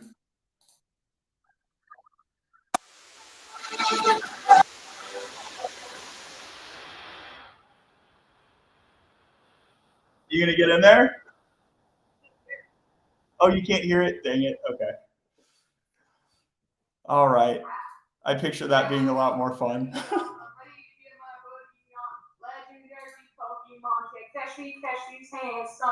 Is that good enough? I think that was like a -5. No, I'm just kidding. Okay. Okay, so Valenia and Reyna, Durnan, Cutler. So that's 1, 2, 3, 4. So we got 4 over there, and then for your team, you have another 3, including myself. Oh. I thought you got 4. Yeah. I got me, and then my Earth dude, my Ice dude, and then my 2 scouts. Okay, so it's an 8d20. That's not 9. Okay. Well, a 9d20, huh? I guess it would be. Hold on, it would be 1, 2, 3, 4, 5. You're right. I'm sorry. It would be a 9d20.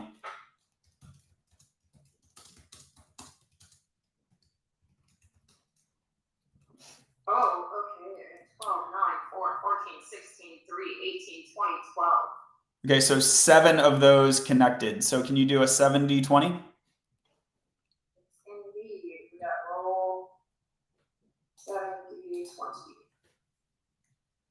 Okay, nice. 11, 19, 14, 5, 16, 11. You take 2 of them out. So there's only the one who's currently doing the earth glide, which is under the ground. That one is the only one who's like still standing. he will attack the musician. So he pops out of the ground and tries to blast the musician from underground. So can you roll for the enemy there? 1d20. Yes, indeed. So I do not have 2 left. There's 1 guy left. That's right. All right, this connects. This connects. Can you do the 1d20 for damage? Yes. Wow. So 20, we got 9. It does moderate damage. Islands group does an all-out attack, ice magic, illusion magic, multiple hand-to-hand combat, and spells on the 2 remaining earth elementals that are above ground. Draw this. Okay, yeah, and so he does moderate damage to the musician, and then your team takes him out the next turn. Okay, so you win, and the result of the battle is that no one is dead, and the only person with damage is the bard, who has moderate damage. Let's let that be the end of your turn, and then next turn you can continue on to the town. Does that sound good? That sounds good. Just real quick, did I get like any sort of experience my level? What level am I? Your group. A couple people in the whole group got level ups, although not everyone. You're currently level 3. Cool. No. I'm asking. When you entered you were 3 when you entered the battle, right? Yes. You just don't get enough experience, even between the 2 battles. You just don't get enough experience to level up. You got some experience, but you didn't level up. Okay, thank you. My turn.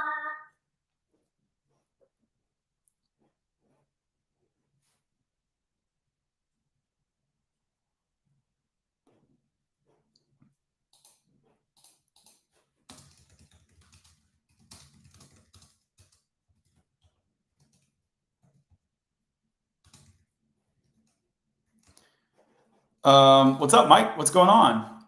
So you, correct me if I'm wrong, you had a good night's sleep in the town, right? I don't know if we went back to town, but the 2 guilds merged. They talked strategy for a bit. We all got to meet each other. I don't know if you said for sure we went back to town, but I mean, that makes sense. Yeah, let's go back and I'll read it. Reflections and remembrance. Amidst the planning, there's also a moment of reflection for the fallen. A small memorial has been set up with members paying their respects. As night falls, the Crimson Vanguard, now a larger and more diverse group, readies itself to leave the battlefield. They head back to town, rest, resupply, and prepare for the challenges and adventures that lie ahead. The merge marks, yeah. Okay. So let's do chat. Let me know, what do the Crimson Vanguard do next? Do they want to understand the gate, or do they want to do something else? Okay, so chat, let me know if you have thoughts. In the meantime, I think that they do both. They do both. So there are like 35 people in the group now, thereabouts, after the merger. So they do want to send some people. All right, Mike. So they're heading into 4 groups. This 35 people are breaking into 4 groups for the day, and you can choose to stay with any of them. One group is hanging around town. Another group is going on a training expedition.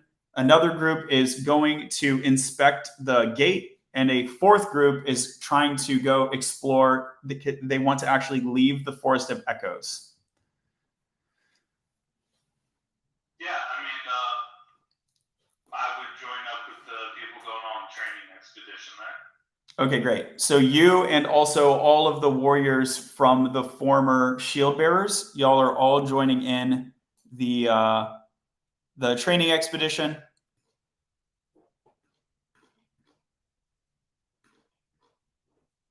Oh, this looks cool. And so let's bring up the map and see, where do you go? This is led by Thane? I think Thane is a physical fighter. Let me double check.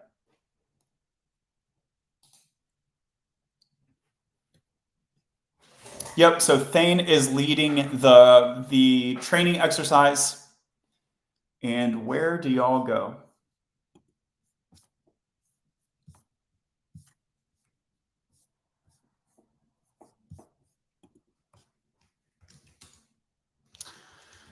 The next day, Thane leads a training exercise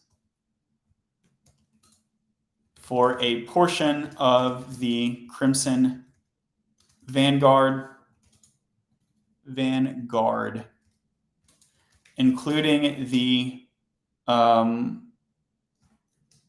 warriors of the former shield bearers. The next day, Thane leads a training exercise for a portion of the Crimson Vanguard, including the warriors of the former shield bearers. Where do they go? Boop.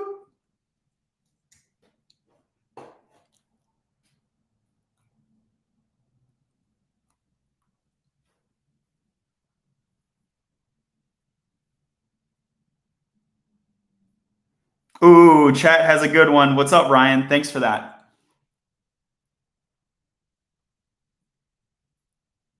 Chat has a good one.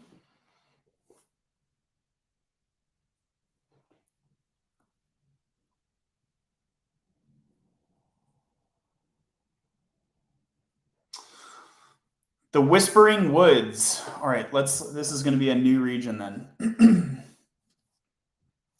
I feel like ChatGPT is really fond of making new subregions instead of referring to the existing ones. That's okay. So we are in the Forest of Echoes. Here's the Forest of Echoes. And they are in the town, and previously they went to the south of the Forest of Echoes. I don't actually recall if that region has a name. Today, they are going to the Whispering Woods. And remember, this is the Lake of Whispers. So the Whispering Woods are that section that borders the lake.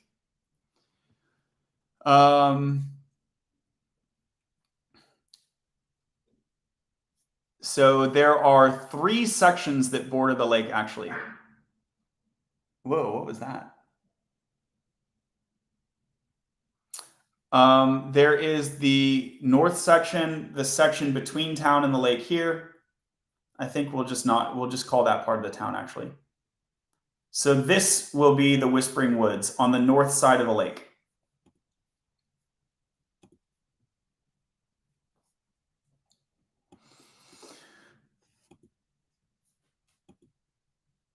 Okay.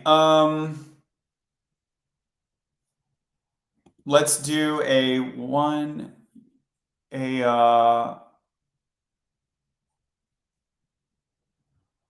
how many people? Let's do a 2d6, Mike. 2d6 for the enemy encounter count.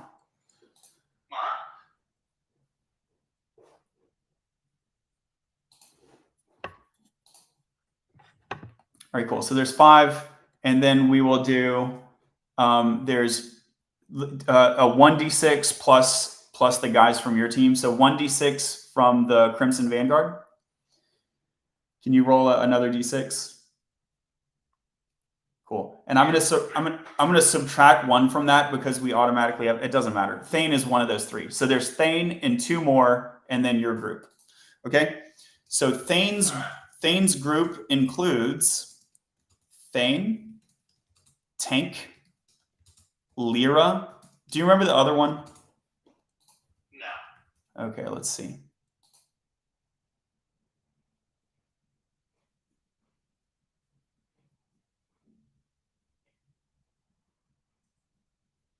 Is it Kale? I think it's Kale. 2 other members of the Crimson Vanguard. What are the races and classes for the two others. Here is a list of classes in the game. Feel free to branch out. Mike, can you do a 1d20 rarity check to see if these two guys, if any of them are like super daddy sauced? 16. Okay, so you got a rare. You got a rare, but none of them are epic or unique. But yeah, that'll be good. So you got a rare.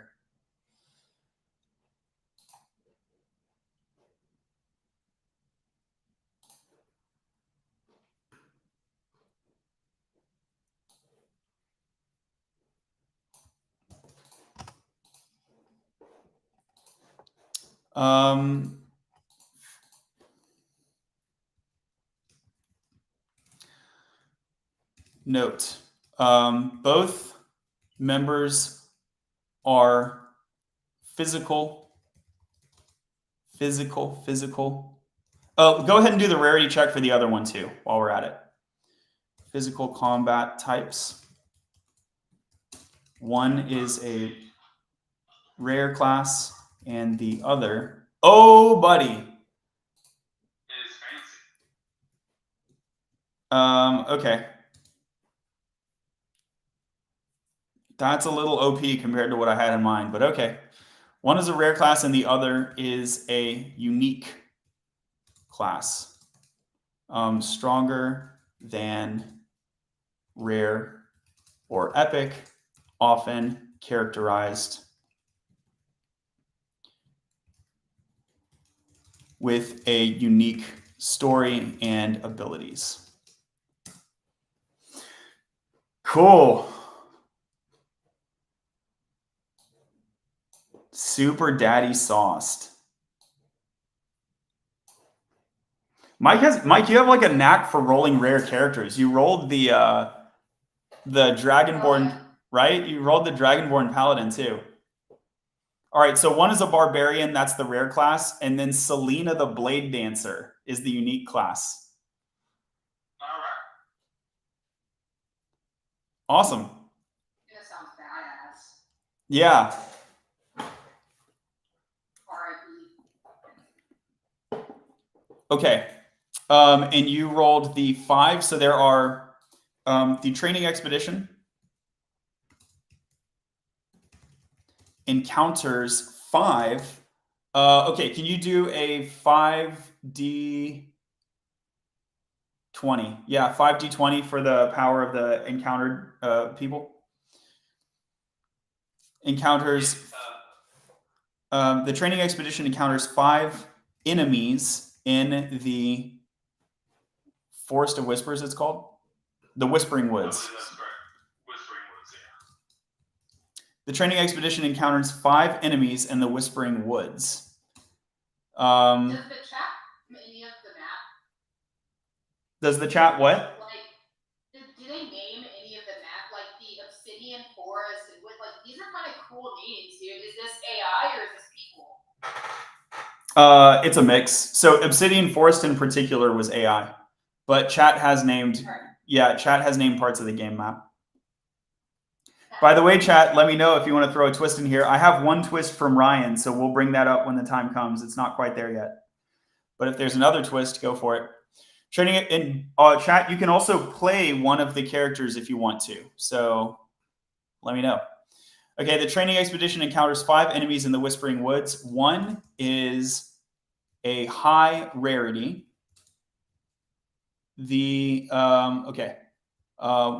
One is uncommon, and 3 are common rarity.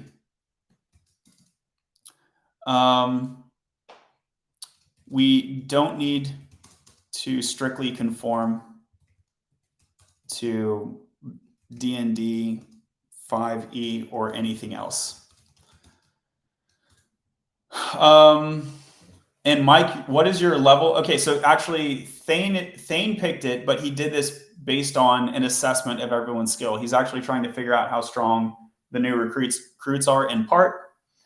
So he pretty much picked on level, but he picked a little bit on the high side. Mike, so he picked level. He picked an area that's like a level 4 or 5 area. This is a level. Yeah, can you do a 1d6 to see whether?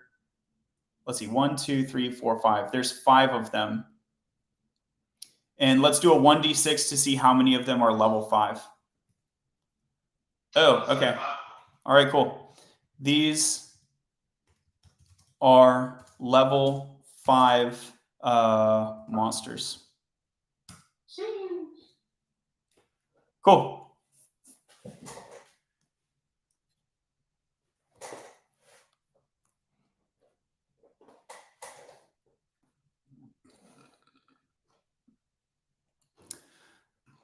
Okay, so the high rarity enemy is a Shadow Stalker, a panther-like creature. The uncommon is the Thorned Entangler, and then the commons are the Forest Ghouls. Okay, so the Shadow Stalker is high speed. Roll a 3d20 to see if he gets a surprise attack on your group. Hey John, just to check in, I think I need a photo soon. I'm watching this live stream, and this is cool what it's creating. But yeah, you should do a photo soon. Gotcha. Photo on the way. James.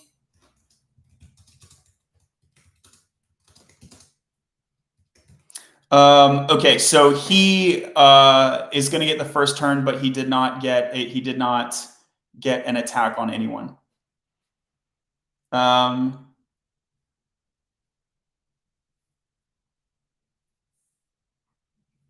Let's see, who else? How fast is Thane?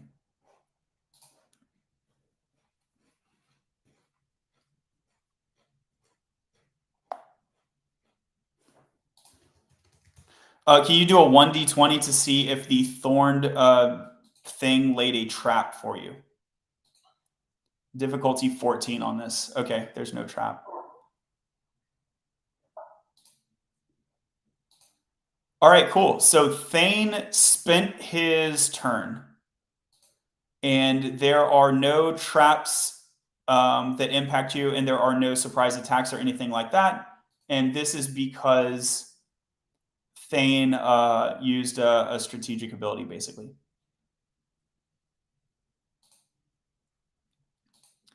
It's absolutely the Sword Dancer is the next fastest. So Thane is not the fastest one here. He's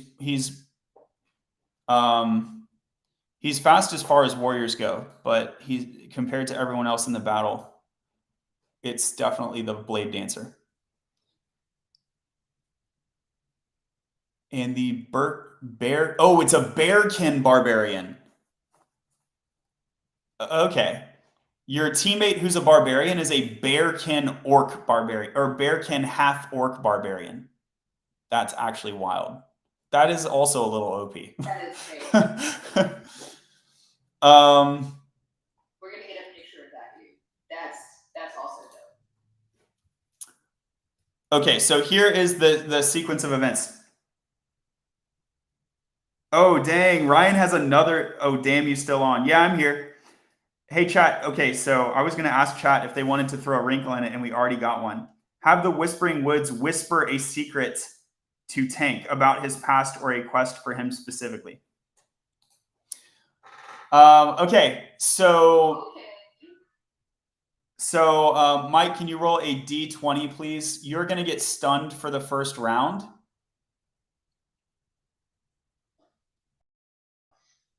Okay, so you're going to have a flash of intuition, but it's something that you kind of already knew, and that is you need to go through the purple gate to get to the next level. You just feel this like very strongly at this point. Okay.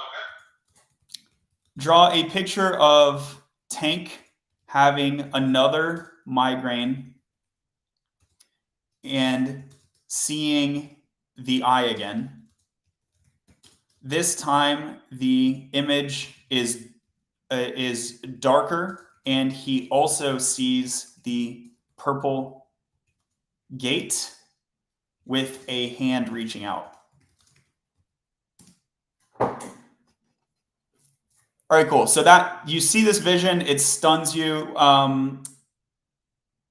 don't see chat speaking for the Blade Dancer, so you can take the Blade Dancer's move. That is Selena. So she's moving first. I can tell you about some of the unique things that she has if you're interested, or you can just say, like, let's have her attack somebody. Yeah, what makes a Blade Dancer all special? The Blade Dancer can dance. A Blade Dancer is a dual wielder, so they get they're faster, they're high agility, they have high attack, slightly less defense, but not like a barbarian where they're rushing in crazy. They're actually very technical and have really good dodge. This class does not have thrown abilities, so it is still a short range ability. She has the ability to enter a stance, which is basically like, I don't know, she starts dancing or whatever, and it gets into a stance where she gets a boost to hit. But if you don't do that, then by default, she just has pretty high attack, pretty high speed, and she can do 2 attacks in 1 turn.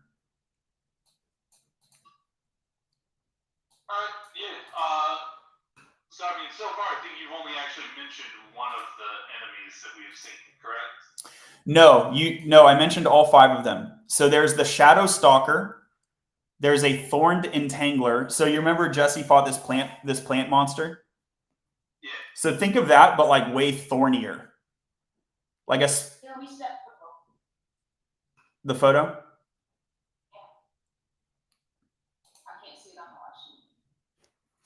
And then there's 3 forest goals, Mike. Those are kind of the more common ones. They're forest goals, kind of like zombie-looking dudes.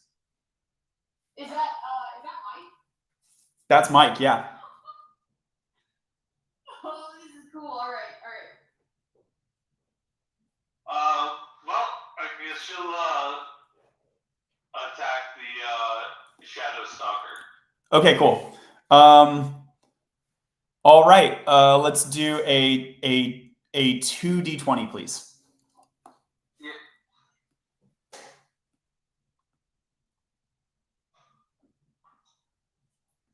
1 hit. 8 and 18. Yep, 1 hit. Can I do a 20 for damage?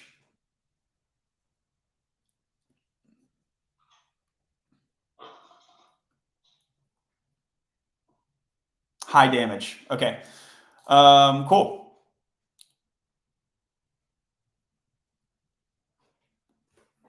Selena attacks the Shadow Stalker.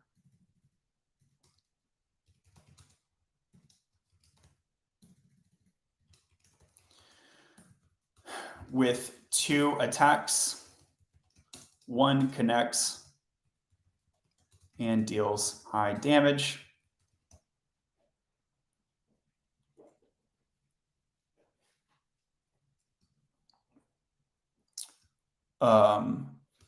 The tank is stunned for the round. Thane has spent his round ensuring the team did not receive a surprise attack.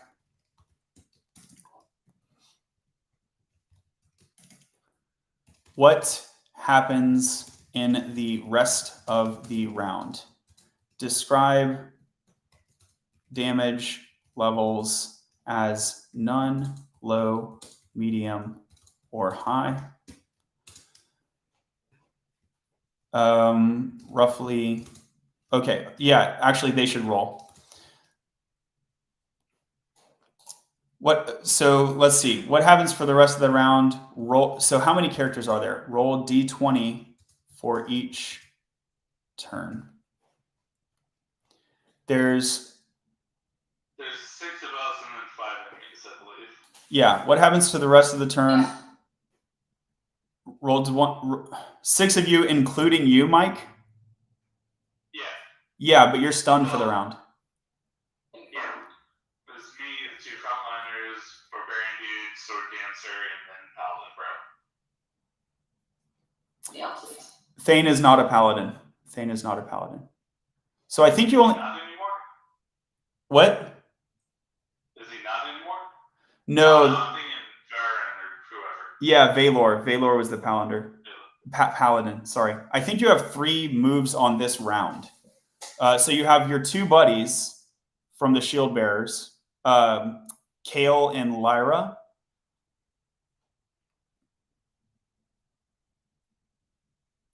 Oh dang! I think my phone's about to die.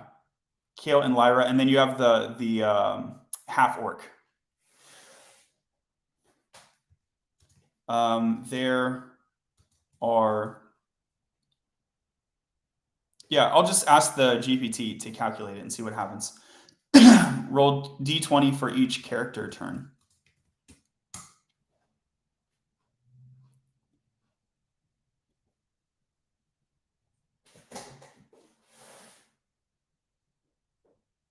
Air spent creating image. I wasn't asking for an image though.